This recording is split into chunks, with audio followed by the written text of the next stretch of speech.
In this video, I want to talk about the living conditions of the urban poor during the Industrial Revolution and also talk a little bit about the role of Christianity and the working class. I'm going to be focusing primarily on Britain because, as we've been learning, it is there that the Industrial Revolution begins. And also, you've had other materials that have talked about working conditions. So this is more focused on living conditions. And one of the things that happens during the Industrial Revolution is very quick urbanization. The jobs are in the cities, and so that is where people go. And so you can see in the chart here that one of the things we see is very quick expansion of the cities. And so within just a 50-year time period, these are all in northern England, and they're all mill towns. They're going to see their populations just balloon. And part of the reason that that's important is because we're going to see these overcrowded cities and really horrific living conditions, in part because of this very quick growth. So one of the problems with these new cities is getting clean water. If you can imagine going from a town of 30,000 to a town of over 300,000, you suddenly are going to need to try to find clean water sources. And the wells that have existed just are not going to be enough. And also we get a lot of contamination of the river system through the factories that happen. So a lot of diseases are going to happen because of contaminated water. Another issue is trying to deal with all of the sewage and the garbage from people, but also from all the animals in towns, all the horses and things like that. And so we'll also see problems, diseases that correspond with these. Air pollution is a major problem. Many of these factories are run by coal power, and so the coal dust just kind of rises, the smog and things just rises through the cities. It merges with the fog. It's just a disaster. It kind of like soaks into the houses, and you get this kind of grit on everything. It's horrific. The other problem is the lack of affordable housing.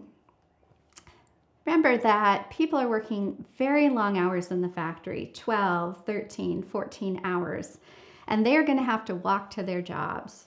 And no one is going to want to live an hour and a half walk from the factory. I mean, just imagine you've got your children, your 12-year-old who's just put in a 14-hour day at the mill, and now you're going to ask them to walk an hour and a half to get home. That's just not going to happen. And so that means that the housing that surrounds the factories is going to be very, very expensive. It's going to eat up most of the income. This is a reason why families have to have their children working. It's the only way they can survive. So as happens in places like college towns and others, when you have a captive audience that needs housing, prices go through the roof. And that housing is also going to get denser and denser as we move forward. So one of the things that happens is the development of back-to-back, side-to-side housing. So I wanted to talk a little bit about this. Now, the pictures I'm going to show in a minute are from Leeds, where I went to university. These are more up-to-date versions of what did exist in the past. Now, the first slide then is the kind of layout of how this can work. So you can see here in the slide that you have these houses back to back if you watch the numbers. So they're not just side to side with no space between them, but also back to back. And they circle on a courtyard that would be where you would potentially have the outhouses and some access. And then also notice that these are usually kind of 3 to 4 stories tall. So in the next slide, we have this picture. This one is just up a couple blocks from where I used to live. And I like this because you can definitely see that this is back to back. So it's very nice that one side decided to paint their window frames white and the other black. And then in the next slide is, again, this kind of house. I put these yellow arrows to show you where the different levels are. So at the very top, you have the attic. Then you have the second floor, the first floor, and then down in the basement, the lower floor.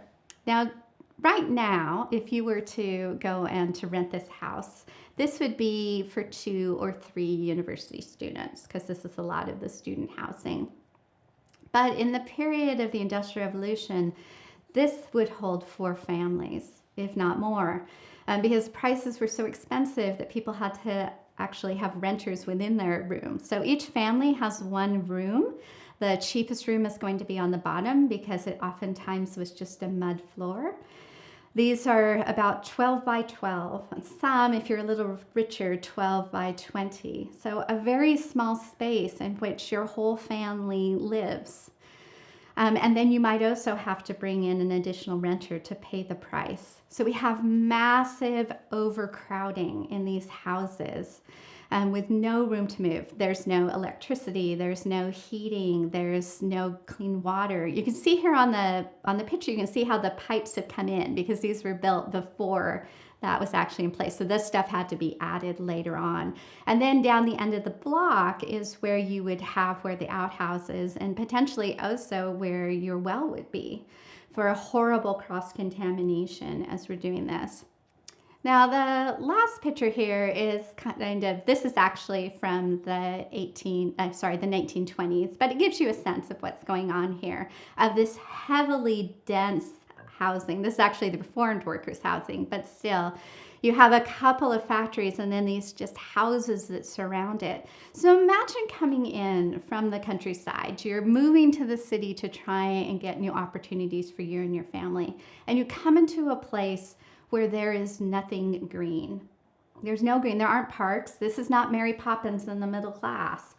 This is this dense housing where you just kind of are stepping right onto the streets that are mud and sewage and dirty water, and the air is black. And there's just this dense set of people. This is horrific. This is awful. And ironically, in some ways, sometimes the conditions in the factory were a little bit better because at least you had a roof over your head because the factory owners wanted to take good care of the equipment.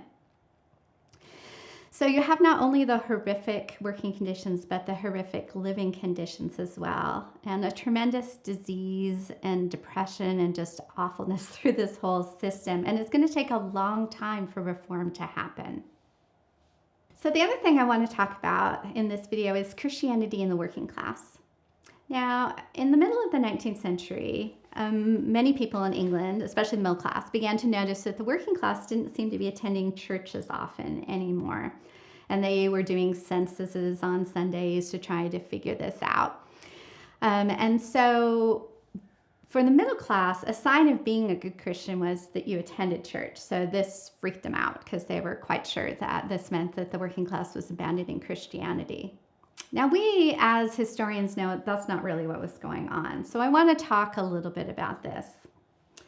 So why is the working class not attending church? And it's not because they've decided to throw away Christianity.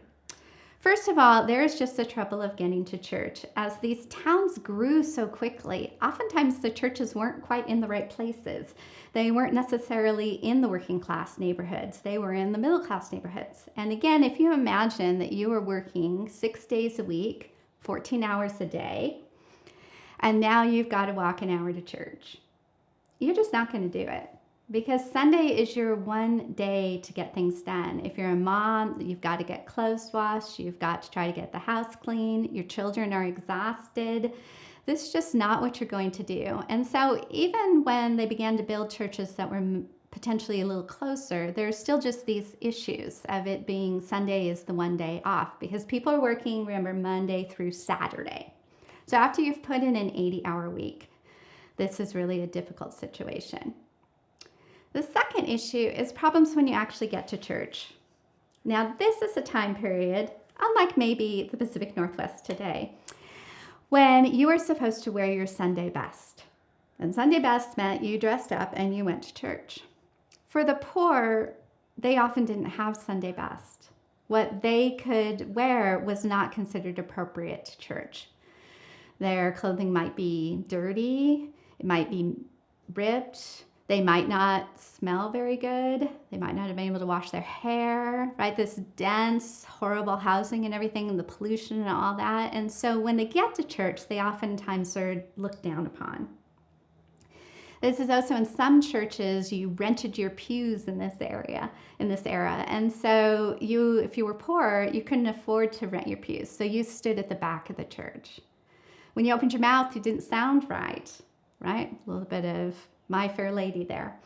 So not only do you have to, on the one day that you do not work, have to get your family to church, on the top of that, you get to church and you're looked down at.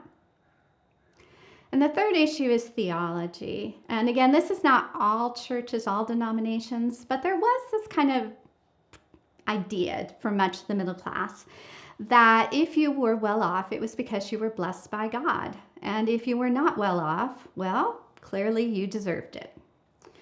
And so to go to church and be told that the reason that you are poor and your children are sick is because you have sinned and this is what you deserve is not really a message you're going to appreciate. Now, of course, for the middle class and the upper middle class factory owners, they like this message. The reason you're rich and your life is great is because God loves you. So, but this whole idea that poverty was because of sin, that you can't be moral on a pound a week, is not going to encourage the poor to attend church. Now, I want to be very clear, that's not all denominations, but it certainly is a definite issue there. And again, as far as we can tell from every kind of poll and all the interviews we have in the period, the working class are still believing in Christianity. They still believe Jesus is their savior. They just don't go to church. But that is the middle class sign of being a good Christian. So we're really hitting this difference here. Now, I do want to highlight that there were some changes. The Free Methodists, who had free pews, and also had kind of plain dressing and things to try to do that. The Salvation Army, of course, founded to help with the poor. Other groups like the Quakers, which also tended to be more open towards the poor. But there still is a general perception by the middle class that poverty is a sin, or comes from sin. The poverty is not the sin. You're poor because you sin. And so we're going to really kind of keep that in play in the churches in the 19th century for quite a long time.